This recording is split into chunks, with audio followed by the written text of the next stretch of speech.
ओम तव कथामृतं तप्तजीवनं कविभिरीडितं कल्मषापहं श्रवणमङ्गलं श्रीमदाततं भुवि गृह्णन्ति ये भूरिदा जनाः। শ্রী ভগবানের অশেষ কৃপায় আবার আমরা সমবেত হয়েছি শ্রীমদর্শন এই গ্রন্থের প্রথম খণ্ড থেকে পাঠ এবং আলোচনার উদ্দেশ্য নিয়ে। আমরা যে অধ্যায়টি পড়ছি সে অধ্যায়ের শীর্ষক হচ্ছে জীবে দয়া নয় শিবজ্ঞানে সেবা। দ্বিতীয় অংশ থেকে আমরা পড়ছি দ্বিতীয় পরিচ্ছেদ। মধ্যাহ্ন আহারের পর শ্রীমকুটিরের বারান্দায় বসিয়াছেন, কথাবার্তা হইতেছে এবং শ্রীমৎ জনৈক ভক্তের প্রতি গীতায় দৈবী সম্পদ আর আসুরী সম্পদের কথা আছে, মুখস্থ করে ফেলতে হয় আর ধ্যান করতে হয় এইসব মহাবাক্য। ধ্যান আর প্রার্থনা এই করতে করতে ট্রু লাইট ঠিক ঠিক অর্থবোধ হয়, ভিতর থেকে মর্মার্থ আপনি ফ্ল্যাশড বা প্রকাশিত হয়। গীতাখানা আনত শ্রীম গীতার দৈবী সম্পদ পড়লেন। অভয়ম সত্য সংশুদ্ধি জ্ঞান যোগ ব্যবস্থিতি দানম দমশ্চ যজ্ঞশ্চ স্বাধ্যায় তপ আর্জবম। এটি গীতার প্রথম অধ্যায়, এই 16 অধ্যায় প্রথম পাঁচটি শ্লোকে এইটি বলা আছে। অভয়ম সত্য সংশুদ্ধি জ্ঞান যোগ ব্যবস্থিতি দানম দমশ্চ যজ্ঞশ্চ স্বাধ্যায় তপ আর্জবম। অহিংসা সত্তমক্রোধ স্ত্যাগ শান্তিরপৈশুনম দয়া ভূতেষ্বলুপ্তম মার্দবম হীর চাপলম তেজক্ষমা ধৃতি শৌচ अद्रोह नातिमानिता भवन्ति संपदम दैवीम अभिजातस्य भारत। दम्भो दर्पोभिमानस्य এই প্রথম 3টি শ্লোকের ভেতরে বলা আছে এইগুলি ক্রোধ পারুষ্য অজ্ঞানম এগুলি সব আসুরীম সম্পদ। দৈবীম সম্পদ বিমোক্ষায় নিবন্ধায় আসুরিব মতাঃ মা শুচা সম্পদম দৈবম অভিজাত আসি পাণ্ডব। দৈবী সম্পদ হচ্ছে মোক্ষের হেতু। দৈবী সম্পদ আমরা যত অর্জন করতে পারবো তত মুক্তির পথে, মুক্তির দিকে আমরা যাত্রা করতে পারবো। এই যে তিনি বলছেন দৈবী সম্পদ, এটি শুধু পড়া নয়, মুখস্থ নয়, দিনের পর দিন সেইটিকে ধরে ধরে সেটিকে ধ্যান করা। ধ্যান করা কেন? আমাদের যে সন্ন্যাসে যে মহাবাক্য দেওয়া হয় বা সন্ন্যাসে যে কটা মন্ত্র বলা হয়, সেগুলো কিন্তু কখনোই জপ করার জন্য নয়।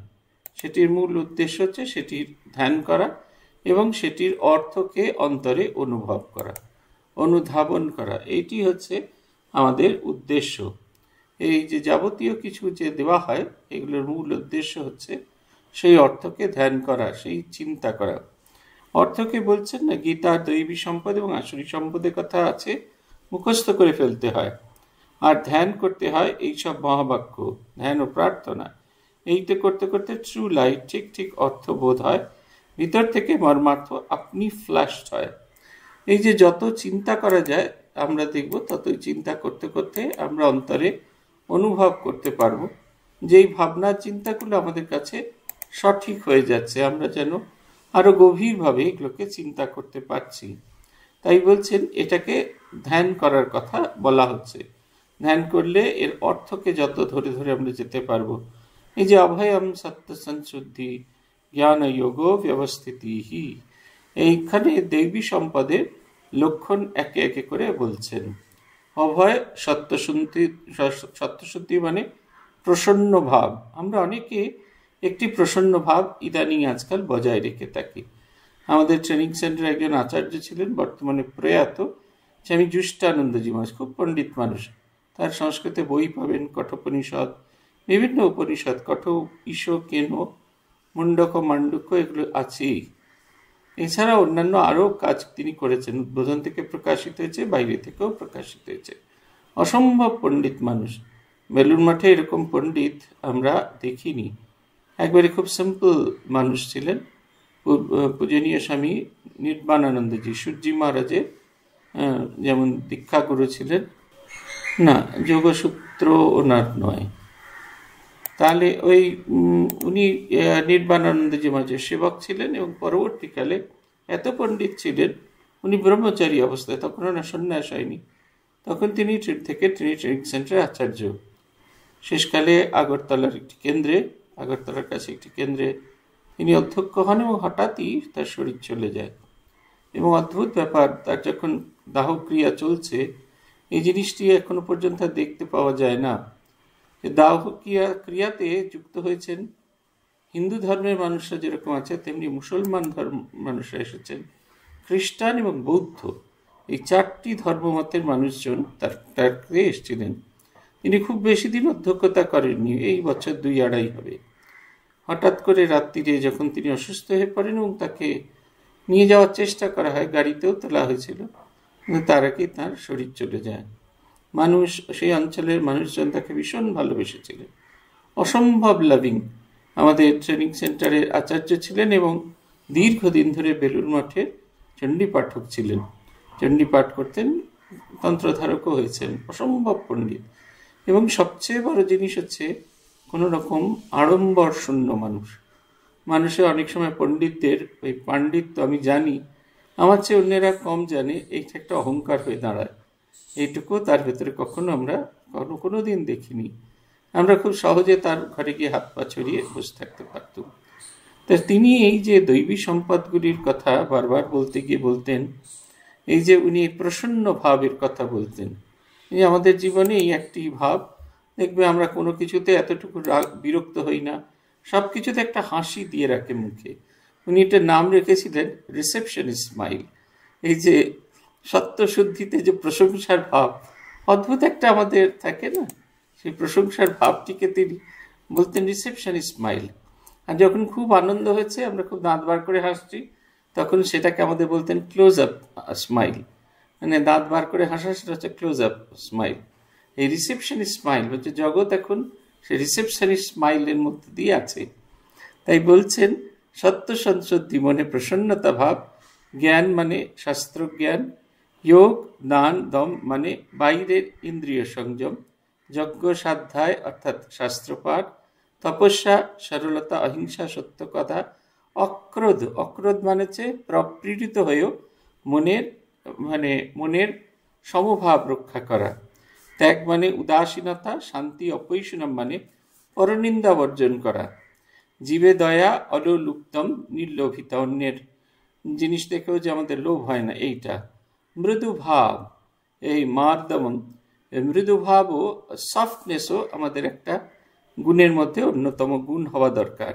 দুষ্কর্মে লজ্জা, অচপলতা, তেজ, ক্ষমাধৃতি, অন্তর্বহি শৌচ, অদ্রোহ মানে মৈত্রীভাব, নিরভিমান, এগুলো হচ্ছে দৈবী সম্পদ। কেন এগুলোকে ধ্যান করার কথা বলছেন? ধ্যান করতে করতে, চিন্তা করতে করতে এগুলো আমাদের চরিত্রের একটা অঙ্গ হয়ে দাঁড়াবে। এটা যতক্ষণ না আমাদের চরিত্রের অঙ্গ বা সম্পদ হয়ে দাঁড়াবে, আমরা কোনো কিছুই করে উঠতে পারবো না। তাই বলছেন এইগুলোকে দিনের পর দিন চিন্তা করা। এগুলোকে দিনের পর দিন চিন্তা করলে আমাদের মনের ভেতরে এটার পরিবর্তন আসতে থাকে, আমরা নিজেদের একটু একটু করে বদল করতে থাকি। পূজ্যপাদ ভূতেশানন্দজি মহারাজকে আমরা একবার জিজ্ঞেস করেছিলাম যে হিমালয়ের সামনে দাঁড়ালে আমাদের এত ছোট বলে মনে হয় কেন, অনন্ত সমুদ্রের সামনে দাঁড়ালে আমাদের কেন এত ছোট বলে মনে হয়? মহারাজ বলেছিলেন, আমরা আসলে কোনো সময় আমরা যে ক্ষুদ্র, আমরা যে সামান্য, এই বোধটাই নিজেদের ভেতরে জাগাতে পারি না। আমরা যে লিমিটেড, আমরা কখনো এটা বুঝতে পারি না। সেই কারণে যখন আনলিমিটেড এর সামনে গিয়ে দাঁড়াই, তখন আমরা আমাদের নিজেদের ক্ষুদ্রতা, বিরাটের সামনে দাঁড়ালে ক্ষুদ্রতাকে বুঝে উঠতে পারি। উনি একটি উদাহরণ ভারী সুন্দর দিতেন, যে একটি পেন্সিলের ভেতরে, একটি কাগজে পেন্সিল দিয়ে একটু দাগ টেনে দেওয়া হয়েছে, বলা হলো এটা ছিঁড়বে না, কাটবে না, মুছবে না, এটাকে ছোট দেখানো।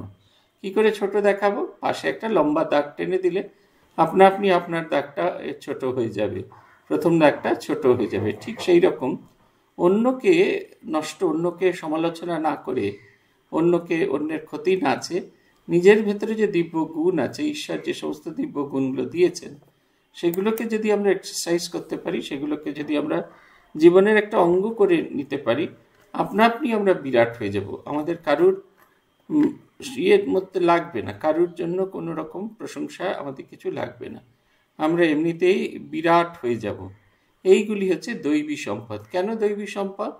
কারণ এই সম্পদগুলি হলে আমাদের ভেতরের যা কিছু কম সেগুলি চলে যাবে, এবং কম চলে গেলে মনুষ্য স্বভাব হচ্ছে, মনুষ্য সম্পদ হচ্ছে লিমিটেড, আর দৈবী সম্পদ হচ্ছে আনলিমিটেড। সেই আনলিমিটেড সত্তার ভেতরে পরিবর্তিত হব। মহারাজ ভারী সুন্দর একটি কথা বলেছিলেন যে আমাদের মাঝে মাঝে মনে হয় ঈশ্বর দ্রষ্টা মানুষজন, তাদের সঙ্গে আমাদের কি ফারাক? আমাদের তো কোনো ফারাক নেই। কখনো কখনো তাদের দেখলে মনে হয় তারা আমাদের মতো নয়। আমরা দেখেছি, আমরা অখণ্ডানন্দজির কথা জিজ্ঞেস করতাম অমলানন্দজিকে, আপনি অখণ্ডানন্দজি এত কাছে থেকেছেন, অখণ্ডানন্দজিকে দেখে মনে হতো তিনি অন্য আলাদা মানুষ, অবতারের পার্শ্বদ? বলতেন এমনি মনে হতো না। সারাদিন কাজ করছেন, মাঠে কাজ করছেন, ঘুঁটে তোলা একটা, গোবর তোলা একটা অখণ্ডানন্দজির খুব প্রিয় কাজ ছিল। তিনি ঘুরে ঘুরে গোবর তুলতেন, বিভিন্ন জায়গা থেকে গোবর তুলতেন, সেই গোবরগুলোকে একত্রিত করে ঘুঁটে দিতেন, এটা একটা তার বড় কাজ। তাই দিয়ে তিনি এই জ্বালানি খরচা কমাতেন। তার দেখবেন এমনি কথোপকথনে আছেই, আজকাল তো সবাই বাবু হয়ে গেছে, মাঠে মাঠে কত গোবর পড়ে থাকে, কেউ গোবরগুলোকে তোলে না। অখণ্ডানন্দজির কথোপকথনের মধ্যে আছে। তিনি এগুলো এই মিতব্যয়িতার ওপর খুব জোর দিতেন। মহারাজ বলতেন সারাদিন কাজটা ছেড়ে 3টে নাগাদ অখণ্ডানন্দজি স্নান করে তিনি এতে যেতেন, তিনি আবার এতে যেতেন, তিনি স্নান টান শেষ করে তিনি খেতে যেতেন। বলছেন তখন যখন স্নান করে একটা পরিষ্কার গেরুয়া পরে তিনি যেতেন, তখন তার গা দিয়ে মনে হতো সোনা চিকচিক চিকচিক হচ্ছে, মনে হতো যেন তিনি আমাদের মধ্যে মানুষ নন। বলতেন তার চিন্তা ভাবনাটাই সম্পূর্ণ আলাদা। একবারের বিজয়ার কথা বলছেন, বিজয়া দশমীর দিন মিঠাই এনে সেই ঠাকুরকে দেওয়া হয়েছে। গ্রামের সব লোকেরা এসেছে। রামকৃষ্ণ মঠ মিশনের ভাইস প্রেসিডেন্ট স্বামী অখণ্ডানন্দজি একটা দড়ির ইয়েতে বসে আছেন, দড়ির খাটে বসে আছেন। ওর কাছে 700 লাঠি থাকতো, এই সবাই তাকে দণ্ডী বাবা বলতেন। দীর্ঘ পথ হাঁটতে হতো, পায়ে ব্যথা হয়ে যেত, সেই কারণে সাপোর্টের জন্য তিনি সেটা ব্যবহার করতেন। আর সাপ টাপ এসবের হাত থেকে রক্ষা করার জন্য ওইটি ব্যবহার করতেন। সেই দণ্ডী বাবার সঙ্গে দেখা করতে এসছেন অনেকে। মহারাজ বসে বসে তাদের সঙ্গে গল্প করছেন। অমলানন্দজির ডাক নাম ছিল সিদ্ধেশ্বর, সিধু, সিধু বলে ডাকতেন আমাদের অখণ্ডানন্দজি। যা তো সিধু, দেখে এত প্রসাদ কত দূরে। তিনি ওপরে গেলেন, গিয়ে দেখলেন যে যিনি পূজারী তিনি সেটি টেবিলের উপর সাজিয়ে নিবেদন করে জপ করছেন। আবার মিনিট 10-15 বাদে কি বললেন, যা তো সিধু, দেখে এত কি অবস্থা? তিনি এসে বললেন সেই একই রকমভাবে জপ করছেন। বলে তুই বেটা একটা কাজ করতে পারবি? করে গিয়ে সেই টেবিলের ওপর থেকে মিঠাইটা নিয়ে চলে আসা হলো। তারপরে মহারাজকে কাছে যারা আসছেন প্রত্যেকের হাতে সেই মিঠাই দেওয়া হলো। সবাই আনন্দে হৈ হৈ করে সেই মিঠাই খেয়ে যে যার বাড়িতে যাত্রা করেছে। অবশেষে ধ্যান ভেঙে পূজারী চোখ খুলে দেখছেন টেবিলের ওপর মিঠাই থালানি। তিনি ওপর থেকে ছুটতে ছুটতে নেমে এসে অখণ্ডানন্দজিকে বলছেন যেন মিঠাইয়ের থালা রাখা ছিল, মিঠাইয়ের থালা নেই। বলছেন এখানে জীবন্ত জাগ্রত নারায়ণরা বসে আছে, আর তুমি বসে বসে একটা কাষ্ঠবৎ ধ্যান ন্যাস করছো, এরা এখানে অভুক্ত পড়ে আছেন। মহারাজ এই ঘটনাটার উল্লেখ করে বলতেন এটা হচ্ছে অবতার পুরুষের প্রথম, অবতার পুরুষের সন্তানে পার্শ্বদের এটা একরকম, এটা আরেকটি লক্ষণ, সেটা হচ্ছে জীবনকে একটা ভিন্ন দৃষ্টিকোণ থেকে দেখা। এই যে আমাদের সাধারণ মানুষ যেভাবে দেখি সেইভাবে কিন্তু দেখেন না। এই হচ্ছে অন্য মহাপুরুষের সঙ্গে সাধারণ মানুষ, আমরা যারা কাপুরুষ, আমাদের এই ফারাক। আমরা প্রচলিত ধারণার বাইরে কিছুতেই অন্যরকম কোনো কিছু চিন্তা করতে পারি না। আমরা যদি হতাম তাহলে বড়জোর গিয়ে পূজারীকে ধাক্কা দিতে, এই তাড়াতাড়ি করো, কি করছো, লোকজন বসে আছে। উনি এসব কিছু করলেনই না। এই মানুষজনের ভেতরে তিনি জীবন্ত শ্রীরামকৃষ্ণকে দেখলেন। শ্রীরামকৃষ্ণের ছবির সঙ্গে সামনে থেকে তুলে নিয়ে এসে এটা যদি জীবন্ত শ্রীরামকৃষ্ণ মূর্তিকে দেওয়া হয় তাহলে শ্রীরামকৃষ্ণ এতটুকু অসন্তুষ্ট হবেন না। এই কনফার্মেশনটা, এই ভাবটি যেন তার ভীষণভাবে ছিল। তাই তার কাছে এই মানুষজন আর শ্রীরামকৃষ্ণের ছবি, তার ভেতরে কোনো ফারাক নেই। বলছেন জীবনটাকে অন্যরকমভাবে তারা দেখতেন, তাদের সঙ্গে সাধারণের তুলনা চলে না। মহাপুরুষ মার্চের মহাপ্রয়াণের পর ভূতেশানন্দজি মহারাজের ভেতরে ভীষণ রকমের বৈরাগ্য হয়েছিল। একবার তিনি মহাপুরুষ মহারাজের সময় গিয়েছিলেন তপস্যায়, সেটা হচ্ছে 1927 সালে, আমাদের 27 সালের 1928 সালে। সেই সময় তার কিছুদিন আগে শারদানন্দজির মহাপ্রয়াণ হয়। মহারাজের খুব দুঃখ হতে থাকে, তার তপস্যা করা হয়নি, মহারাজ এরকম চলে গেলেন, তাহলে বাকি জীবনটা কি করে কাটবে। আবার মহাপুরুষ মহারাজের শরীর চলে যাওয়ার পর তার মনে হয়েছিল তিনিও কিছুদিন তপস্যায় যাবেন। এর মধ্যে মুঙ্গেরে সেই ভীষণ রকমের সেই ভূমিকম্প হয়েছিল। অখণ্ডানন্দজির কাছে ছুটি চাইতে গেলে অখণ্ডানন্দজি বললেন, তাহলে কি আমাকে শ্মশানের ভেতরে রাজত্ব করবার জন্য নিয়ে এলে? মানুষ অপেক্ষা করছে, মানুষ কষ্ট পাচ্ছে, আর তুমি দেখছো তুমি তপস্যা করতে বাইরে চলছ। ভূতেশানন্দজি বলেছিলেন, আমি গিয়ে বললাম, তাহলে জো হুজুর হুকুম, বান্দা তৈয়ার হ্যায়। এই যে দেখুন, এই যে ভূতেশানন্দজি মহারাজ আমাদের হলে কি আমরা জেদাজেদি করতাম, আমি এত বছর ছুটি পাইনি, এই পাইনি, তা কিন্তু নয়। সঙ্গে সঙ্গে জীবনটিকে যেটির প্রয়োজন, যেটির আশু প্রয়োজন, সেইটিতেই লেগে পড়ে থাকা। পূজ্যপাদ ভূতেশানন্দজি মহারাজ এই গল্পগুলো আমাদের অনেকবার করতেন। শ্রীমা বলছেন, ঠাকুর বলতেন, যাদের মন ঈশ্বরেতে আছে তারা কারো ভয় করে না, কারো খোসামত করে না। ভগবান যা দেন তাতেই সন্তুষ্ট, লাভের প্রত্যাশা থাকলেই ভয়। সর্বদাই তাদের মন ঈশ্বরের সহিত যোগে থাকে, কারণ তাদের এই জ্ঞান হয়েছে ঈশ্বরই আমাদের আপনার, আমরা ঈশ্বরের। দানের কথায় ঠাকুর বলেছিলেন, জ্ঞান, ভক্তি দান, বিদ্যা দান, প্রাণ দান আর অন্ন দান। প্রধানত এই 4 প্রকার দান আছে। এর থেকেও আরেকটি, এই এক একটা আরেকটা থেকে হীন। শ্রেষ্ঠ দান হলো ঈশ্বরের সন্ধান বলে দেওয়া। এইটা হচ্ছে কথা। কি সুন্দর কথা। এই সেদিনকে 2 শিল্পী, খুব সম্ভবত একজন তো লোপামুদ্রা মিত্র, আর আরেকজন দেখেছো কি তারে নীল নদীর ধারে, ওই গানটা যার আছে, ওনার ওই দিদিমণি, ওই দুজনের একটা সাক্ষাৎকার দেখছেন আগে। হ্যাঁ, শুভমিতা, তিনি তাদের দুজনের সাক্ষাৎকার দেখছিলাম। দুজনেই একে অপরে, একজন আরেকটা বলছেন, আরেকজন আরেকটা বলছেন। তার মধ্যে ওই 2 দিদির মধ্যে একজন বললেন, আমার কিন্তু হারানোর ভয় খুব আছে। আর আরেকজন বলছেন, কেন হারানোর ভয় থাকবে, কেন? হারানোর তো ভয় নেই। জনগণ আমাদের উজাড় করে দিয়েছেন, ভগবান এই কণ্ঠ সম্পদে সমৃদ্ধ করেছেন। জনগণ যদি আমাদের ছুঁড়েও ফেলে দেয়, এই কণ্ঠ সম্পদ ঈশ্বরের দান।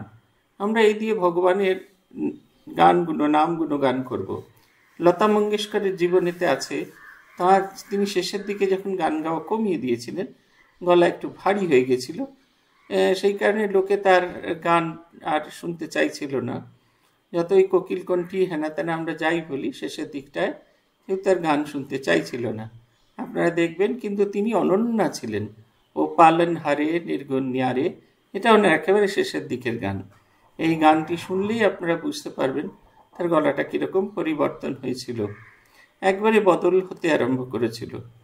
তারপরে কিন্তু তার অনন্যতা ছিল, যে লুকাচুপি, বহুত হুই, সামনে আও, আজ না, এই গান, এটাও ওনার অনেক শেষ বয়সের গান।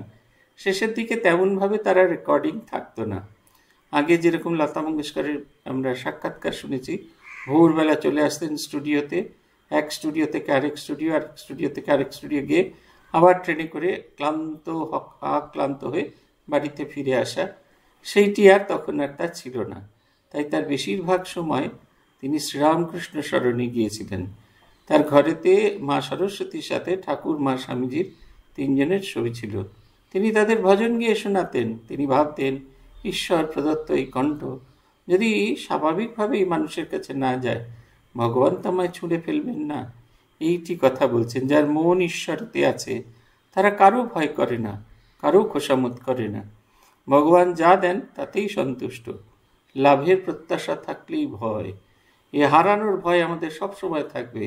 যারাই আমরা লাভের প্রত্যাশা করব, যারাই আমরা কোনো কিছু প্রত্যাশা আশা করলেই আমাদের এই ভয়টি আছে। তাই সর্বদাই তাঁদের মন ঈশ্বরের সহিত যোগে থাকে। সেই মানুষ সবসময় ভগবানকে চায়, কোনো অবস্থাতেই ভগবান ছাড়া তারা থাকে না। প্রব্রাজিকা ভারতী প্রাণমাতাজির জীবনী এই ঘটনা আমি অনেকবারই আপনাদের বলেছি। তার মন এমনভাবে ভগবানেতে লীন হয়ে থাকতো, তার কথা লিখেছেন তারা, যে বিকেলবেলা গিয়েছেন ক্লাসে যাবেন বলে, গিয়ে বলছেন মাসিমা চলুন, বলছে না মা, ঘরটা একটু পরিষ্কার করে নিই। তারপরে এরা বলছেন ঘর তো বেশ পরিষ্কার, বলছে না মা, এই সময় বিকেলবেলা হলে একবার ঝাঁট দিই।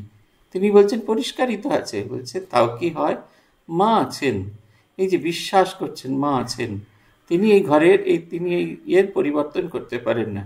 এই বিকেলবেলা সন্ধ্যা হলে ঘরটা ঝাঁট দিয়ে একটু ধূপ দিলে শ্রী শ্রী মায়ের ভালো লাগে। এই যে ভালো লাগাটা, এটা একটা খুব ইম্পর্টেন্ট জিনিস আর কি। ভগবানের সঙ্গে সবসময় সংযুক্ত হয়ে আছে, কোনো অবস্থাতেই ভগবান থেকে এতটুকু এপাশ ওপাশ হচ্ছে না। গৌরাঙ্গজিকে দেখতাম একেবারে শেষের দিকে, উনি তো কথা কম বলতেন, এরকম করে চোখ দিয়ে তাকিয়ে মহারাজের মাথার উপর ঠাকুরমা স্বামীজি তিনজনের ছবি থাকতো। কোনো সমস্যা নিয়ে গেলেই মহারাজ আঙুল দিয়ে দেখাতেন, ওই ওনাদেরকে গিয়ে বলো, ওনাদেরকে গিয়ে বললেই সব সমস্যার সমাধান হয়ে যাবেন। তিনি যেন সবসময় সংযুক্ত হয়ে থাকতেন, বিভোর হয়ে থাকতেন, যেন একটা অন্য জগতের মানুষ, যার সঙ্গে আমাদের একেবারে মেলে না, একদম অন্য রকমের মানুষ হয়ে থাকতেন। বিশুদ্ধানন্দজি এই অবস্থাটিকে বলেছেন গোলাপি নেশা, অদ্ভুত এক ধরনের নেশা, যে নেশা হলেই জগৎটা সম্পূর্ণ মিথ্যে বলে প্রতিপন্ন হতে থাকতে। মাস্টারমশাই বলছেন সত্য রক্ষার উপর, আর তারপরে বলছেন যে জ্ঞান ভক্তি দান, বিদ্যাদান, প্রাণদান এবং অন্নদান, এই 4 রকমের দান আছে। সবচেয়ে নিকৃষ্ট হচ্ছে অন্নদান, সাময়িক ক্ষুধাবৃত্তি করে মানুষকে বাঁচিয়ে রাখার চেষ্টা। তারপরে প্রাণদান, অসুস্থ হলে তার থেকে মুক্ত করা। তারপরে বিদ্যাদান, জাগতিক জীবনে বেঁচে থাকার জন্য। কিন্তু সবচেয়ে বড় দান হচ্ছে জ্ঞান ভক্তি দান, ঈশ্বর কোন দিকে আছেন সেই পথ বলে দেওয়া। এইটি যিনি দান করতে পারেন, এটি যিনি বলে দিতে পারেন, তার মতো ভালো আর কেউ হতে পারে না। ঈশ্বরের দিকে এগিয়ে যেতে দেওয়া, সবসময় ধাক্কা দিয়ে তাদেরকে সেই পথে পরিচালিত করা, এইটি হচ্ছে সবচেয়ে বড় কথা। সত্য রক্ষার উপর খুব জোর দিতেন ঠাকুর। সত্যকে ধরে থাকলে বলতেন ঈশ্বর লাভ হয়। জীবে দয়া, তিনি বলতেন দয়া নয় সেবা, দয়া করবার তুমি কে? জীবে দয়া নয় শিবজ্ঞানে সেবা। দয়া সত্যগুণের ঐশ্বর্য বটে, কিন্তু দয়া থেকে সেবা অনেক বড়। সেবা কখন বড় হয় না, যখন আমরা তার সঙ্গে একীভূত হয়ে যেতে পারি। আমরা বিভিন্ন জায়গায় নানা রকমের আজকাল রিলিফ দেখি, কোথাও হাঁটু গেড়ে বসে রিলিফ দিচ্ছে, কোথাও গিয়ে তার কোলের কাছে গিয়ে রিলিফ দিচ্ছে, কোথাও তার আরতি করছে, কোথাও কোনো প্রদীপ দিয়ে কিছু করছেন, কপালে টিপ পরাচ্ছেন, মালা পরাচ্ছেন, মেঝেতে মাথা ঠুকে প্রণাম করছেন। নানা রকমের আজকাল রিলিফ দেখতে পাই, ভ্যারাইটি রিলিফ। স্বামীজির কথা নানা রকমভাবে, স্বামীজি বলেছেন হাঁটু গেড়ে দিতে। হাঁটু গেড়ে মানে নিজের হাঁটু গাঁটতে পারলেননি, মনটার হাঁটুটাকে গাঁটতে বলেছেন। মনে অহংকার পটপট করছে আমাদের, আমরা ছবি তুলতে চাইছি, ঠিক মতো দেবে, ছবি তুলে দেবে। আমি যে ওই সময় হাঁটু গাড়বো, তুমি আমার ছবিটা তুলে দেবে, আর সেটাকে ফেসবুকে পোস্ট করব। এই হাঁটু গাড়ারই ব্যাপারটাকে সম্পূর্ণ অন্যরকমভাবে নিতে বলেছেন। আমাদের এখানে যখন রিলিফ হয়, তখনও আমাদের সাধুরা আমাকে একটি কথা বলেছিলেন, এরকম করতে হয়, এরকম করতে হয়। আমি বলেছিলাম 3টি জিনিস অবলম্বন করবে। হয়তো বা আমি ভুল, কিন্তু এটা আমার জীবন দর্শন। নম্বর 1, সেটা হচ্ছে সমভূমিতে দাঁড়িয়ে দেবে। তুমি যে ভূমিতে দাঁড়িয়েছ, তিনিও যেন, গ্রহিতাও যেন সেই ভূমিতে দাঁড়ান। সমত্ব যদি না হয়, তুমি যদি নিজেকে নিচু করে দাও, বা তুমি যদি নিচুকে উঁচু করে দাও, অসম ভূমিতে দাঁড়িয়ে দান করলে সে দান নয়। যদি আমি নিজেকে উচ্চ ভূমিতে তুলে দিই, তাহলে সেটা আমি দয়া দেখাবো, কোনো রকমভাবে কৃপা করব। আবার যদি নিচু ভূমিতে যায়, তার মধ্যে আমাদের হীনতা প্রকাশ পাবে। হীনতাও নয়, তুমি আমি একই ভূমিতে দাঁড়িয়ে আছি।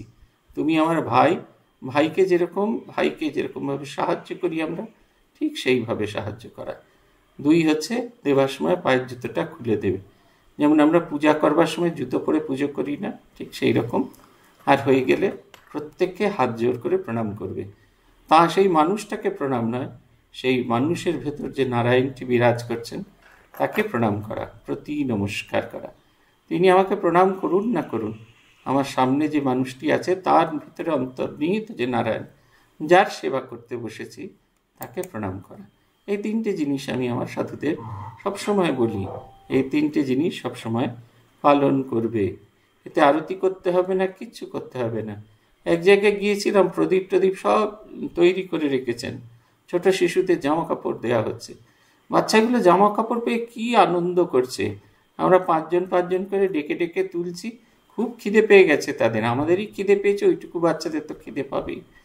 আমরা সেই হাতির জঙ্গল, বনশল বলে এখানে একটা জায়গা আছে, সবসময় হাতি আসে।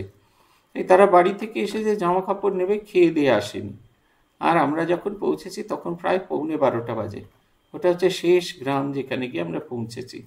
আসলে গিয়েছি দূরে, আর ওখান থেকে আস্তে আস্তে আস্তে আস্তে আসছি। এই গ্রামটায় যখন গিয়ে পড়লাম তখন ওই প্রায় 12টা বাজতে চলেছে। সেই 5টা করে বাচ্চাকে জামা কাপড় দেওয়া হচ্ছে, ডাকা হচ্ছে, 5জনকে দেওয়া হচ্ছে। আর ওদের খুব ইচ্ছা ওরা ছবি তুলবে, 5জন করে ছবি তুলছে। আর তারপরে যখন বেরিয়ে যাচ্ছে, সে $1,000,000 স্মাইল, সে হাসি অপূর্ব, সে হাসি কোনো কিছু দিয়ে বর্ণনা করা যায় না। যিনি ওই কোচিং সেন্টার চালান তিনি বলেন, আমি প্রদীপ টদীপ সব যে জোগাড় করে রাখলাম, আপনার একটু আরতি টারতি করলেন না? আমি বললাম, এই যেটা করা হলো এটা আরতি নয়, এটা কি পূজা নয়? ওই যে হাসিগুলো হেসে দিয়ে গেল, ওই হাসি আপনি কোনো দেবতার মুখে লাগিয়ে দিতে পারবেন স্টিকারের মতো? কোনোভাবেই লাগিয়ে দেওয়া যায় না। এটা হচ্ছে কথা। তাই বলছেন যে শিবজ্ঞানে জীবে দয়া নয়, শিবজ্ঞানে সেবা। দয়া সত্যগুণের ঐশ্বর্য বটে, কিন্তু দয়া থেকে সেবা বড়। সত্য রক্ষার উপর ঠাকুর খুব জোর দিতেন। সত্যে স্থিত হওয়াটা খুব জরুরি। পূজ্যপাদ ভূতেশানন্দজি মহারাজকে আমরা দেখেছি, তিনি যখন যে গল্পটা বলতেন, সেই গল্পটা আমরা অনেকবার তার কাছে শুনেছি, কিন্তু কখনো তার ভার্সনের অদল বদল দেখিনি। যতটুকু আগের বারও বলেছিলেন, পরের বারও ঠিক তেমনটুকু বলেছিলেন। কোথাও তার সত্যকে এমন জীবনভাবে রেখেছিলেন, কোথাও এতটুকু পরিবর্তন হয়নি। শুধু তেজে কাজ হয় না, ক্ষমাও চাই সঙ্গে সঙ্গে। অন্যায় অসত্য ভোগ বাসনাদির সঙ্গে তেজ দেখাতে হয়। নচিকেতা কেমন তেজ, সংসারে কোনো ভোগই নিল না। আবার কেমন ক্ষমাশীল, পিতার উপর ক্রোধ নাই। পিতার কল্যাণ কামনা করে যমের নিকট পিতার জন্য শান্তি প্রার্থনা করলেন। আর ধৃতি মানে ধৈর্য সহকারে। ধর্মজীবনে বিশেষত অসীম ধৈর্যের প্রয়োজন। ঠাকুর বলতেন, স স স, যে সয় সে রয়, যে না সয় সে না সয়। এটির কথা বলছেন যে তেজে এবং ক্ষমা, এই দুটি একই সঙ্গে চরিত্র থাকা দরকার। কিসের প্রতি তেজ হবে? আমাদের ভোগ বাসনাদির প্রতি তেজ হবে। এগুলো যখন আসবে তখন আমরা যেন ক্রুদ্ধ হতে পারি। বেশিরভাগ ক্ষেত্রে এই ভোগ বাসনাদির সঙ্গে আমরা ঘর করতে থাকি, কিছুতেই আমাদের হয় না। আমরা ভোগ বাসনাদির সঙ্গে ঘর করতে করতে আমরা কিছুতেই এগিয়ে যেতে পারি না। যেখানে ছিলাম সেইখানে থাকি, অথবা থেমে যাই, আমাদের গাড়ি থেমে যায়। তাই তেজ দেখাতে হয়। সে কি কথা, আমি কেন এই ভোগ বাসনাদির মধ্যে থাকবো?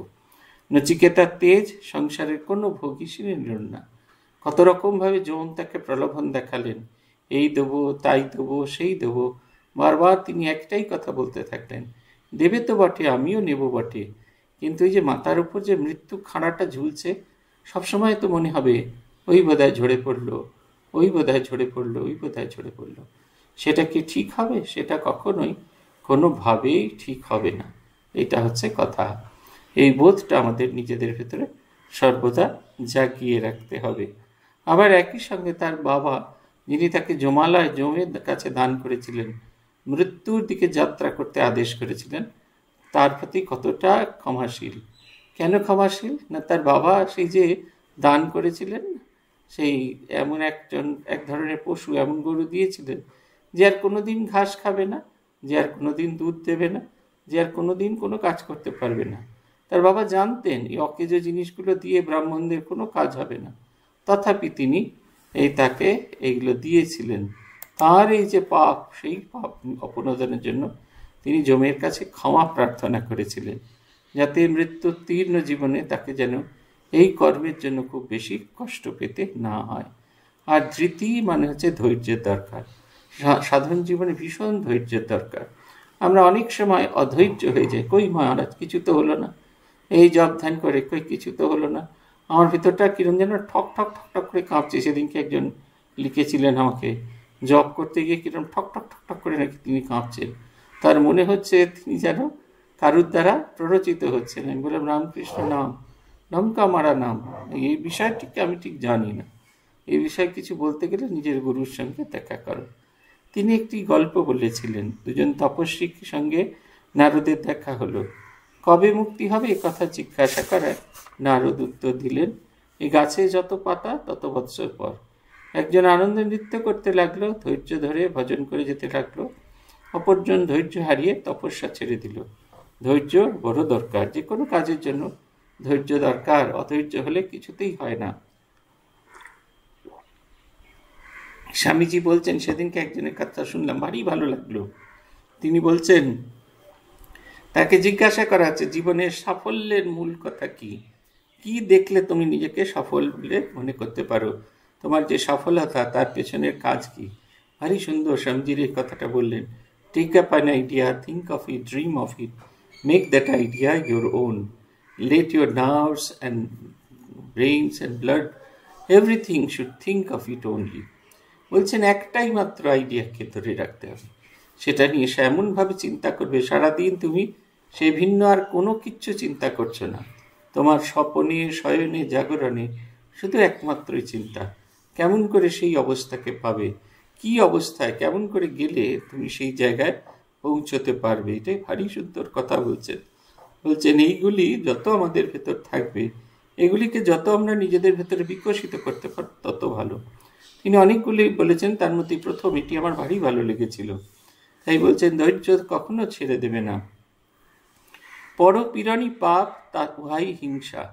অহিংসা মানে উইলফুলি অ্যান্ড আননেসেসারিলি কোনো জীবকে কষ্ট না দেওয়া, কায় মনো বাক্যে।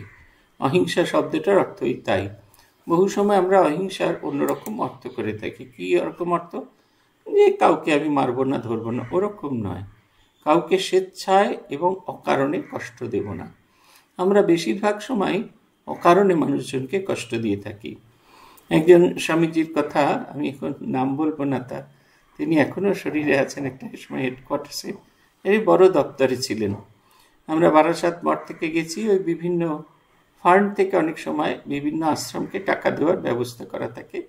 তার মধ্যে একটি সংস্থা ছিল লেটাজিন লিউইস, এখনও আমরা তার থেকে পাই। লেটাজিন লিউইস সেক্রামেন্টোর বাসিন্দা। তার এত প্রপার্টি ছিল, অথচ তার কোনো উত্তরাধিকারী ছিল না। তিনি সেক্রামেন্টোর মহারাজকে, স্বামী শ্রদ্ধানন্দজিকে সেই প্রপার্টিটি দিয়ে গেছিলেন, যাতে তিনি মারা যাওয়ার পরে সেই প্রপার্টিটি বিক্রি করে ভারতবর্ষে যে সমস্ত গরিব সংস্থা চিকিৎসা, মানুষের সেবার জন্য কাজ করছে, তাদের যেন তার থেকে কিছু কিছু অর্থ দেওয়া হয়। আমরা বারাসাত মঠ সেটি পেতাম। আবার অনেক বছর বাদে গিয়ে মনসাদ্বীপ দেখলাম সেই প্রকল্পের আওতায় আছে। তো সেই বারাসাত মঠের জন্য একটি চেক, তখনকার দিনে এই 97 সালের কথা, 10,000 টাকার চেক মানে অনেক টাকাই তার দাম, আনতে গিয়েছি। সকালবেলা ঠিক 10:30 11টার মধ্যে পৌঁছে গেছি। পুজো টুজো শেষ করে তাড়াতাড়ি করে নাকে মুখে গুঁজে বাসে ধরে গিয়েছি, 11টার মধ্যেই পৌঁছে গেছি। তিনি কিছুতেই চেকটা দিলেন না। তিনি বললেন, না তোকে এখন কোনোভাবেই দেবো না, বিকেলে 4টে এসো, তুমি যখন আসবে তখনই দিতে হবে, 8:30টার মধ্যে আসা উচিত ছিল। তিনি একবারও বুঝতে পারলেন না বারাসাত থেকে পুজো টুজো করে আমার পক্ষে 8:30টার মধ্যে পৌঁছানো সম্ভব নয়। সে খাওয়া দাওয়া করে, আর যাতে দেরি হয়েছে বিকেল 4টের সময় এসো, খাওয়া দাওয়া করে আর অন্য কোথাও যায়নি। ঠাকুরকে মন্দিরে প্রণাম করে গিয়ে সেই ঘরের যে অফিসের বারান্দার বেঞ্চিতে চুপটি করে বসে আছি। তিনি 3:30টার সময় এসে পৌঁছলেন, কিন্তু চেকটা দিলেন না। ওই 4টের আগে কিছুতেই চেকটা দেবেন না। 4টের সময় দরজা খোলা হলো, তারপর তিনি আমার হাতে চেকটি দিলেন। তারপরে আমি ছুটতে ছুটতে যাচ্ছি, রাস্তায় ভীষণ ট্রাফিক জ্যাম।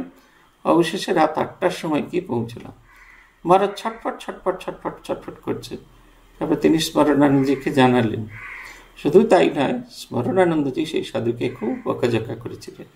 এই যে অকারণ, উনি আমার সঙ্গে পরে দেখা হলেই এই কথাটা বলতেন, এই পরপীড়ন, অহিংসা, এই যে কথাটা এখানে বলা হচ্ছে উইলফুলি অ্যান্ড আননেসেসারিলি, স্বেচ্ছায় অকারণে কোনো জীবকে কষ্ট দেয়। সেদিনকে আবার তোকে স্বেচ্ছায় কষ্ট দেওয়া হয়ে গেছে। আমার পরে মনে হচ্ছিল এবং খুব কষ্ট লাগছিল, তোকে অন্যায়ভাবে কষ্ট দিয়ে ফেলেছি। আরেকটা কি, সকলের গুণ দেখবে। সত্যগুণী লোকের একটা বড় বড় গুণ হচ্ছে মধুকর বৃত্তি। অপরের গুণ দেখলে অপর সকলের গুণ দেখবে, অপরের দোষ বের করা নিন্দা করা তাতে এসব নাই। অপরের দোষ দেখলে মনে করে অপরের দোষ দেখলে মনে করে দোষে গুণে মানুষ, এই উদার দৃষ্টি গ্রহণ করতে হবে। অপরের গুণ দেখা এটা মানুষ আমরা দেখেছি। পূজ্যপাদ স্মরণানন্দজিকে আমরা খুব কাছ থেকে দেখেছি। অদ্ভুত গুণের অধিকারী, সবার গুণ দেখতেন, তার কাছে কেউ বেগুণ নয়, সকলের গুণ আছে, কিছু না কিছু গুণ আছে, এবং যার যে গুণ সেইটিকে তিনি এত বড় করে দেখতেন। আপনাদের এই গল্পটা অনেকবারই বলেছি। আমরা প্রভিডেন্ট ফান্ডের হয়ে ফর্ম তৈরি করছি, আমাদের নিজস্ব কোনো বুদ্ধি টুদ্ধি নেই। বিভিন্ন যাদের প্রভিডেন্ট ফান্ড ট্রাস্ট আছে তাদের কাছ থেকে ভেতর থেকে বলে কয়ে প্রায় চুরি করেই ফর্মগুলো নিয়ে এসে একটা স্ট্রাকচার চোখের মধ্যে দেখে তারপরে নিজেদের ট্রাস্টডিড অনুযায়ী তৈরি করছি। তখনকার দিনে আপনারা যারা কাজ টাজ করেছেন অঞ্জুদিরা এরা জানেন, লোটাস ওয়ার্ড প্রো বলে একটা প্রকল্প, একটা ছিল, কম্পিউটার একটা জিনিস ছিল টাইপ করার জন্য। আমরা সেই লোটাস ওয়ার্ড প্রোতে বসে বসে করলাম। সেখানে লাইন টানা যেত না, ড্যাশ ছিল, সেই পরপর পরপর পরপর পরপর ড্যাশ দিয়ে আবার পরের লাইনে গিয়ে আবার সেই ড্যাশ দিয়ে ডবল লাইন তৈরি করা হতো। এই সমস্ত করে ফর্মগুলো তৈরি করে পূজনীয় স্মরণানন্দজি এবং অন্যান্য 4 সহকারী সম্পাদকের কাছে পাঠানো হলো। 4 সহকারী সম্পাদকের কাছে কোনো কিচ্ছু এলো না। বিকেল 5টার সময় যখন ডাক ঘুরে এলো তখন আমাদের কাছে সেই ফর্মের খামটা ফিরে এলো, তার উপর স্মরণানন্দজির লেখা নাইস প্রফেশনাল ওয়ার্ক, আর তার নিচে এস বলে উনি যে স্মরণানন্দজির যে সিগনেচারটি ছিল এস, সেই এসটা দেওয়া রয়েছে। আমাদের সে কি আনন্দ, আমরা হই হই করছি। দেখো জেনারেল সেক্রেটারি মহারাজ বলেছে নাইস প্রফেশনাল ওয়ার্ক। এই ঘটনার 2 বছর বাদে আমরা আবার ফর্মটিকে রিভিশন করার কথা ভাবছিলাম, এবং ফর্মটিকে যখন রিভিশন করতে গেলাম তখন দেখলাম কিচ্ছু হয়নি। গতবার একবারে মোস্ট 3rd ক্লাস কাজ করেছি, একবারে বালখিল্য কাজ হয়ে গেছে। কিন্তু সেই সঙ্গে একই সঙ্গে স্মরণানন্দজির কথা মনে হচ্ছে, উনি কিন্তু জানতেন এটা খুব বালখিল্য কাজ হয়েছে। উনি বললেই আমরা আবার পরিবর্তন করার চেষ্টা করলাম, উনি কিন্তু একবারও সেটা করলেন না, বললেন নাইস প্রফেশনাল ওয়ার্ক। অনেক বছর অবধি সেইটি ছিল আমার সঙ্গে। নরেন্দ্রপুরে এসে কোনো কারণে নষ্ট হয়ে যায়, সেই ডকুমেন্টটা আমার কাছে নেই, কিন্তু চোখের সামনে এখনো ঝকঝক করে ভাবে। দৈবী সম্পদ মানে সদ্গুণ থাকলে মানুষ দেবতা হয়, সেই গুণাবলী। যেসব গুণ থাকলে, যে সদ্গুণ থাকলে মানুষ দেবতা হয়, এই সব বোঝা যায় ঠাকুরের চরিত্র ধ্যান করলে। তার জীবনে এসব সবই দেখা গেছে, যা কিছু সৎ, যা কিছু ভালো, উপাদেয়, এই সকলের ডেমনস্ট্রেশন অবতার জীবন। এই যত আমরা দেখতে পাবো ভালো গুণ তার মধ্যে আসে। আমাকে একজন সেদিনকে ভাইস প্রেসিডেন্টদের মধ্যে একজন বললেন, তুমি তো আত্মস্থানজির কথা সব সময় নাকি বলো, এই সব সময় নাকি বলো, এই কথাটা উনি আমাকে বললেন আমাকে আমেরিকা থেকে ফোন করছে, সাউথ আফ্রিকা থেকে ফোন করছে, তোমার ক্লাসে নাকি তুমি আত্মস্থানজির কথা বলো, আমার আর বলে কি হবে, তোমরাই তো সব বলে দিচ্ছ। আমি বললাম হ্যাঁ, আমি দুজনের কথা ভীষণভাবে বলি, পূজ্যপাদ ভূতেশানন্দজি এবং আত্মস্থানজি। তার কারণ ঠাকুর কেমন ছিলেন, তার যে দৈবী গুণাবলী, এটা আমি বলে বোঝাতে পারি না। কারণ আমি চোখে দেখে কল্পনা করে যেটুকুকে বলতে পারি সেটা আমি কিছুতেই অন্যকে বোঝাতে পারি না। কিন্তু আত্মস্থানন্দজি বা ভূতেশানজিকে আমরা অনেকেই দেখেছি, তাদের ভেতরে অবতার পুরুষের এই যে গুণাবলী এগুলো প্রকাশিত হয়েছে। অবতারের ভালোবাসা, নরেন সম্পর্কে বলছেন না, এই যে কিরকম খুব কষ্ট হচ্ছে, যেন মনে হচ্ছে গামছা নিংড়ে যাচ্ছে। আমাদের অন্য অনেককে বলে ঢং দেখে আর পাই না, একটা ছেলের জন্য, একটা কচি ছেলের জন্য, একটা দামড়া বুড়োর, তার নাকি গামছা নিংড়ানোর মতো কষ্ট হচ্ছে। আমরা এরকম কথা বলতে, কিন্তু আমরা ভূতেশানজিকে চোখে দেখেছি, তাকে সামনে দেখেছি। অনেক দিন আসেই বলে হাত ধরে করে জিজ্ঞেস করছেন, তুমি যেন অনেক দিন আসনি। এই যে ভালোবাসার এই যে তীব্রতা, এই যে গভীরতা, যেটা আমাদের হৃদয়কেও স্পর্শ করে, এদের ভেতর দিয়ে আমি দেখেছি। তাই এদের কথা আমরা বারবার বলি। মাস্টারমশাইয়ের পক্ষে ঠাকুরের কথা বলাটাই স্বাভাবিক, কারণ অমন জ্যোতির্ময় তিনি অবতার পুরুষকে চোখের সামনে দেখেছেন। এই যা কিছু সদ্গুণ, সেগুলো থাকলে, যে সদ্গুণ থাকলে মানুষ দেবতায় রূপান্তরিত হয়। মানুষ তার মনুষ্যত্ব বৃত্তিকে হারিয়ে যখন আমরা দেবতায় রূপান্তরিত হই। দম্ভ, দর্প, অভিমান, ক্রোধ এবং অভদ্র ব্যবহার, এগুলো হচ্ছে আসুরি সম্পদ। এগুলির উৎপত্তি স্থল অজ্ঞান, মানে ঈশ্বর কর্তা নয়, আমি কর্তা। এই বোধের নাম অজ্ঞান। এ থেকেই এই দোষগুলির জন্ম হয়। আমাদের গতকালকে একটা এরকম বিচ্ছিরি ঘটনার শিকার হলাম। আমাদের গেস্ট হাউসে একজন ভদ্রলোক ভদ্রমহিলা এসছেন, চেহারা যথেষ্ট ভদ্র, যথেষ্ট সুন্দর, কিন্তু যেমন রাত্রিরে প্রত্যেকে যখন খেতে বসেন আমি একবার করে ঘুরে আসি, কারোর কিছু অসুবিধা হচ্ছে না। বিশেষ করে এখন শীত পড়তে আরম্ভ করছে, তো সবে গরম জল ব্যবহার করছেন কিনা, যে কম্বলগুলো দেওয়া হয়েছে সেটা যথেষ্ট কিনা এটা দেখার চেষ্টা করি। এই ভদ্রলোক আমাকে বিকেলবেলা বলতে গেছিলেন, আমার 3 দিন হয়ে গেছে, আরও 3 দিন আমার থাকবার ব্যবস্থা করে দিন। আমরা থাকতে দিই সাধারণত আমাদের ঘর থাকলে, কিন্তু একদম ঘর নেই আমাদের কাছে এখন, একদমই ঘর নেই।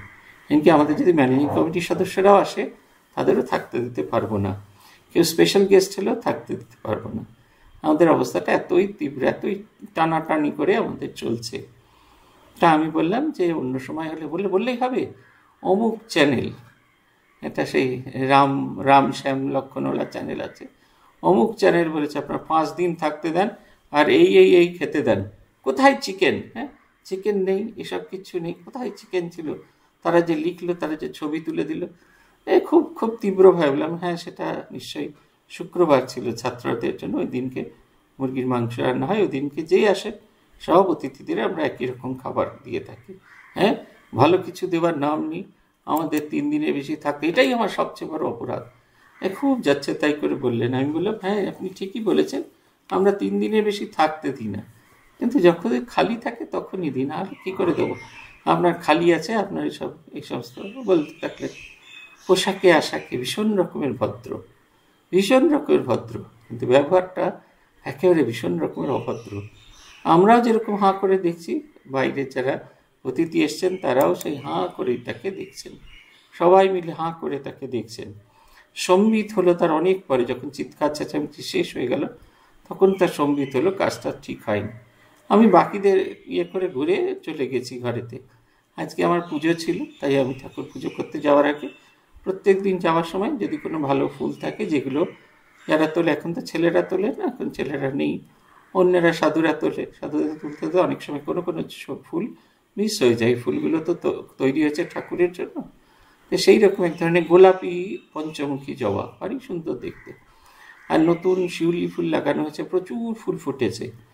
অল্প নিয়ে গেছে গাছ থেকে, গাছে একদম প্রচুর শিউলি ফুল ফুটে আছে। আমি যাওয়ার সময় আমার এই হাতের ভেতরে যতটা শিউলি ফুল ধরে তুলতে ভদ্রলোক এসে পৌঁছলেন, দেখে আমার পেছনে এসে দাঁড়িয়েছে। আমি আমার কাজ দ্রুত ফুল তুলে চলেছি, কারণ গিয়ে পুজোয় বসতে হবে। তিনি আমাকে বলছেন, আপনি আমাকে ক্ষমা করে দিন। আর আমাকে তো ক্ষমা করার কেউ নেই, এই আশ্রমের মালিক হলেন ঠাকুর। যদি আপনার কিছু গ্রিভেন্স থাকে মন্দিরে গিয়ে তাকে বলুন, যদি অপমান করে থাকেন তাহলে সে তাকেই অপমান করেছেন আমার মধ্যে দিয়ে। অতএব যদি ক্ষমা চাইতে হয় তার কাছেই চাইতে হয়। আমরা বুঝতে পারি না দম্ভ, দর্প, অভিমান এবং অভদ্র ব্যবহার, ক্রোধ এবং অভদ্র ব্যবহার। আমরা অনেক সময় কঠোর হতে গিয়ে ভীষণ অভদ্র ব্যবহার করে ফেলি। আমাদের মাস্টারমশাইকে দেখেছি, তিনি পরবর্তীকালে অনেক 30 বছর বাদে তিনি আমাদের বলছেন, আমার কি যে মাথায় হয়েছিল জানিস তো, ভীষণ গার্জেন দেখলেই অভদ্র ব্যবহার করতাম। গার্জেন কল করা আমার কাছে খুব একটা আনন্দের বিষয় ছিল। এই খুঁজে পেয়েছি, এইবার এর বাবা মাকে এমন বলান বলবো ছেলেপুলে নিয়ে পালিয়ে যেতে হবে। এই জীবনের 30 বছর পরে তার মনে হচ্ছে কাজটা তিনি কোনোভাবেই ঠিক করেননি। তখন আমরা বুঝতে পারি না, এগুলো সমস্ত উৎপত্তি স্থল হলো অজ্ঞান। ঈশ্বর কর্তা নয়, আমি কর্তা, এই বোধের নাম হচ্ছে অজ্ঞান। এগুলো থেকেই যাবতীয় দোষে জন্ম হয়। দৈবিক সম্পদ মানে means the qualities that leads towards God, আর আসুরি সম্পদ that take one away from God। দৈবী সম্পদ জীবকে ঈশ্বরাভিমুখী করে, আর আসুরি সম্পদ জীবকে ঈশ্বর বিমুখ করে।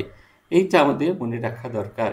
যখনই এই সমস্ত খারাপ গুণগুলো আমাদের মধ্যে জাগবে, সবসময় আমরা যেন মনে রাখি যে এই খারাপ গুণগুলো আমাকে ঈশ্বর থেকে অনেক দূরে সরিয়ে দেবে, অনেক দূরে আমরা চলে যাব ঈশ্বর থেকে।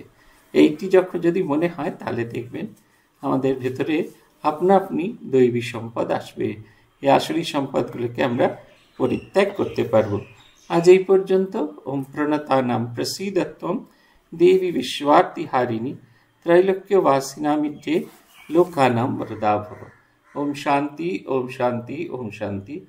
हरि ओम तत्सत। श्री राम कृष्णार्पणमस्तु।